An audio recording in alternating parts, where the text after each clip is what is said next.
मेरा वोट मेरी आवाज़ की यात्रा जयपुर में है और जयपुर के मैं एक खास जगह में खड़ा हूँ। ये कैंपस है हाई कोर्ट का, राजस्थान उच्च न्यायालय।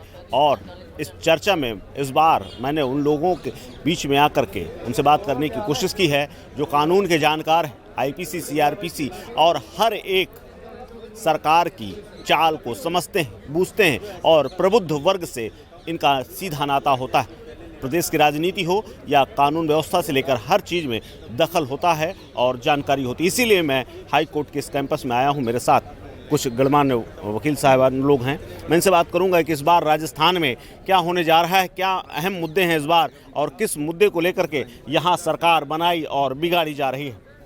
आप बताइए, इस बार सरकार तो कांग्रेस की है, हर बार यहाँ की परंपरा रही, एक बार बीजेपी की, एक बार कांग्रेस की, लेकिन पिछले 5-6 महीने में कहा जा रहा है कि काफ़ी काम किए हैं। उसका इम्पैक्ट कुछ है या कुछ बदलाव के मूड में है? वकील साहब लोगों का क्या एनालिसिस है? राजस्थान में कांग्रेस की सरकार है, योजनाएं काफ़ी घोषणाएं की है, लेकिन वो धरातल पर नहीं है। फिलहाल स्थिति ये है कि गारंटी दी जा रही है, घोषणाएं की जा रही हैं, लेकिन एक भी योजना धरातल पर नहीं है। और राजस्थान के चुनाव में जो सबसे बड़ा जो मुद्दा है वो है यहाँ की कानून व्यवस्था का। पिछले दिनों जो घटनाएं राजस्थान में घटी हैं उनको लेकर आम जन में भारी रोष है, जिसके लिए वो सत्ता परिवर्तन के इच्छुक हैं। विशेषकर मैं जिक्र करना चाहूँगा उदयपुर की घटना का। कन्हैया लाल के साथ जो हुआ, उसके बाद एक घटना जयपुर में हुई। एक घटना को सांप्रदायिक रंग देकर एक ही समुदाय के लोगों के बीच जब झगड़ा हुआ और उसमें एक की मृत्यु हो गई, उसके पश्चात एक समुदाय विशेष के लोगों ने पूरा बाजार बंद किया, लूटपाट की, जिसकी एवज में राजस्थान सरकार ने तुष्टीकरण की नीति के तहत चलते हुए उस व्यक्ति को एक्सीडेंट की घटना में 50 लाख का मुआवजा दिया, एक सरकारी नौकरी दी, डेयरी का बूथ दिया। जबकि दूसरी तरफ कन्हैया लाल की नृशंस हत्या हुई, और हत्या ही नहीं हुई, उससे भय का वातावरण बनाया गया। जो वीडियो बना के पूरे देश में एक भय का वातावरण बनाया गया, उससे उसको मात्र 5 लाख रुपए का मुआवजा दिया गया। उसकी सुनवाई आज तक नहीं हुई, केस आज भी पेंडिंग है। और इस तरीके के कई जो कानून से जुड़े हुए मुद्दे हैं। कई घटना भी, करौली में घटना हुई, सांप्रदायिक दंगे हुए करौली में, आज तक उसका अभियुक्त नहीं पकड़ा गया। एक भीलवाड़ा में एक बच्ची की, नाबालिग बच्ची के साथ रेप करके और उसको जिंदा भट्टी में झोंक दिया गया। क्या जो लड़की हूँ लड़ सकती हूँ का नारा देने वाली प्रियंका गांधी बात बात पर उत्तर प्रदेश पहुँचती है, क्या उसके लिए राजस्थान की लड़कियाँ नहीं हैं? क्या उनके लिए नहीं लड़ सकती? वो यहाँ के मामले में चुप रहती है। इसी तरह की अभी हाल ही में एक घटना हुई करौली में, नाबालिग बच्ची के साथ रेप किया गया, उसको कुएं में डाल दिया गया, वहाँ से भी बच गई तो निकाल के उस पर तेजाब डाला गया। इस तरह की जो घटना है, इनसे आम जन नाराज है और सत्ता परिवर्तन का मूड बना चुका है। अच्छा, अब तो संजीवनी की जो योजना है, संजीवनी की योजना है या इसके अलावा जो काम पिछले लोगों बता रहे हैं कि सड़कें भी बनी है, संजीवनी की योजना है, क्या आम आदमी को इसका कुछ लाभ मिल रहा है? क्योंकि इन्होंने कानून व्यवस्था का मुद्दा तो बताया कि कानून व्यवस्था की सारी खामियां सरकार की गिना दी, जयपुर से लेकर उदयपुर तक की। क्या इन योजनाओं का जो सरकार योजनाएं चला रहे, क्या इनका लाभ निचले स्तर तक पहुँच रहा है या कहीं अटक रही है कुछ? वर्तमान में राजस्थान जो गवर्नमेंट चल रही है, उस राजस्थान की गवर्नमेंट ने जो भी योजनाएं बनाई है, लागू की है, वो गरीब के दिल को छूने वाली योजनाएं हैं। हम जयपुर में रहते हैं तो हमारे पास में कोई गांव से फ़ोन आते थे कि वकील साहब कोई आपका जानकार डॉक्टर हो तो बताइए ताकि हम इलाज करवा सकें। अप्रोच लगानी पड़ती थी, जान पहचान निकलवानी पड़ती थी, और यहाँ तक कि जो इलाज करवाने आता था उसकी ज़मीन जायदाद बिक जाया करती थी।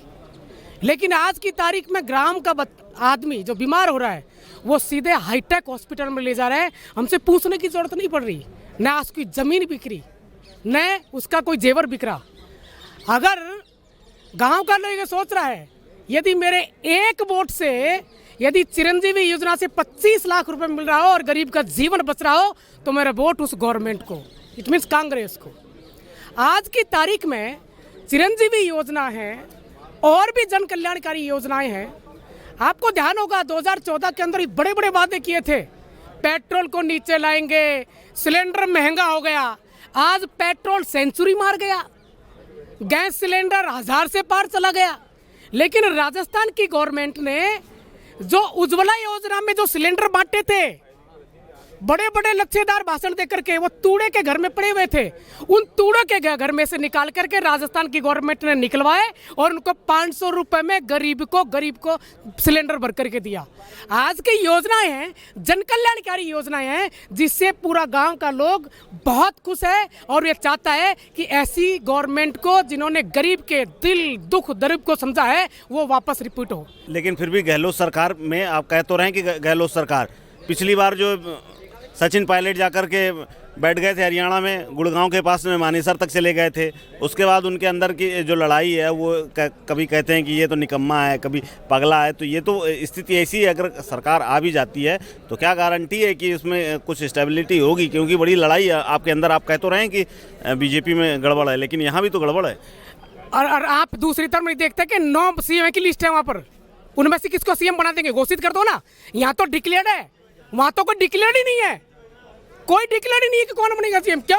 वहां ज्यादा झगड़ा है। 12 सीएम की लिस्ट है, बड़े बड़े नेताओं की लिस्ट, और वो सारे सलटने वाले हैं, ये भी बिल्कुल क्लियर है, जनता मान चुकी है। नमस्कार।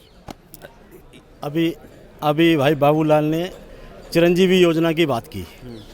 आप मीडिया से हैं, मैं आपको चैलेंज करता हूं, आप किसी भी हॉस्पिटल में जाके चिरंजीवी कार्ड को लेके जाइए। ये आप चिरंजीवी कार्ड को मानते ही नहीं है वो लोग, नए समझ वाले काउटिया वाले। हाँ, ये बड़े अस्पताल नहीं मानते चिरंजीवी वाले। यार मैं बोलना नहीं चाह रहा इस विषय में, ज़्यादा बोल दो खिलाफ। अच्छा, ज़्यादा बोल रहे हैं, अच्छा, लेकिन फिर भी है कुछ ना कुछ अंदर है, अगर आप बोलना नहीं चाहते। अभी आप आम जनता का रुख देख रहे हो, ये हालत है, ये घोषणाएं सिर्फ कागजी हैं। आप हॉस्पिटल में जाओगे, मैं कह रहा हूँ मीडिया वाले, आप स्टिंग ऑपरेशन कीजिए। अगर एक भी हॉस्पिटल उस चिरंजीवी कार्ड को एक्सेप्ट कर ले तो आप जो कहोगे वो। ये हाल तो है इनकी चिरंजीवी योजना का।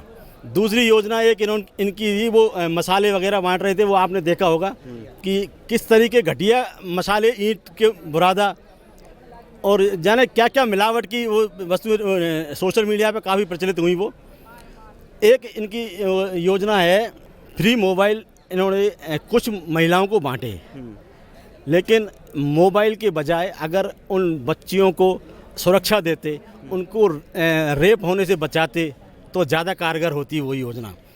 चिरंजीवी योजना के मुकाबले में आप किसी भी अस्पताल में जाके देखिए, एक आयुष्मान योजना चल रही है केंद्र सरकार। हाँ, केंद्र सरकार 5 लाख वाली। 5 लाख वाली आप उसको लेके और चिरंजीवी योजना दोनों को कार्ड के लेके आप किसी भी हॉस्पिटल में जाइए, आयुष्मान का कार्ड आपको एक्सेप्ट होगा। चिरंजीवी वाले को आप हॉस्पिटल वाले अंदर घुसने नहीं देते, पेशेंट रोड पे पड़ा रहता है, चिरंजीवी का कार्ड देखते ही वो बाहर कर देते हैं।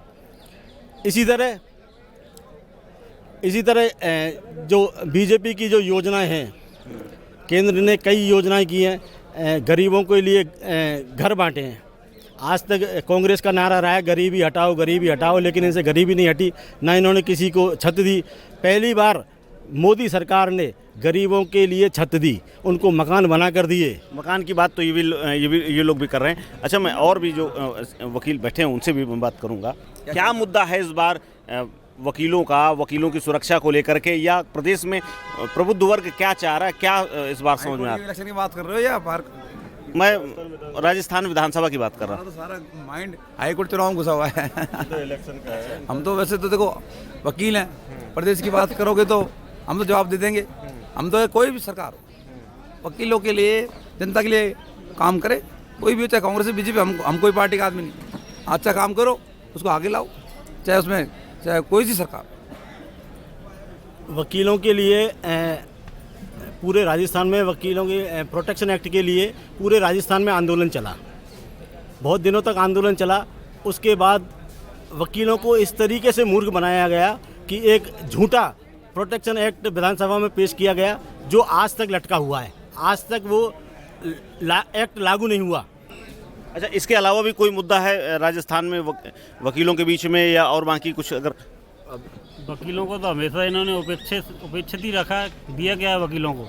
इतना संघर्ष करा, उसके बाद इन्होंने एक्ट पास करा, और वो भी मिनट पे अब कर रहे हैं, अब कर रहे हैं, अब कर रहे हैं। जब जाके वकील सड़कों पर उतर आए तब जाके इन्होंने हमारी जेन्युइन डिमांड थी वो पूरी करी, और वो भी इन्होंने जानबूझ के अटकाया। वो बाकी के बिल इन्होंने कैसे पास करा लिए एक दिन में, सब करा लिए। जो हमारा जो वो पैसा है बार काउंसिल में, वेलफेयर का हमारा पैसा है, गवर्नमेंट के द्वारा जो भी पैसा दिया जाता है ना, वो केवल उसकी एक केवल घोषणा की जाती है, पैसा दिया ही नहीं जाता है, जिस कारण से एक आम अधिवक्ता को कोई भी मतलब लाभ नहीं होता। ये एक केवल अधिवक्ता को मूर्ख बनाने वाली बात है केवल ये। दूसरा मुद्दा एडवोकेट्स के बीच में एक झूठी रेवड़ियाँ भी बांटी जाती हैं, क्योंकि ये क्या है कि एक आम जनता को बेरोजगार बनाने वाली सरकार की एक नीति है।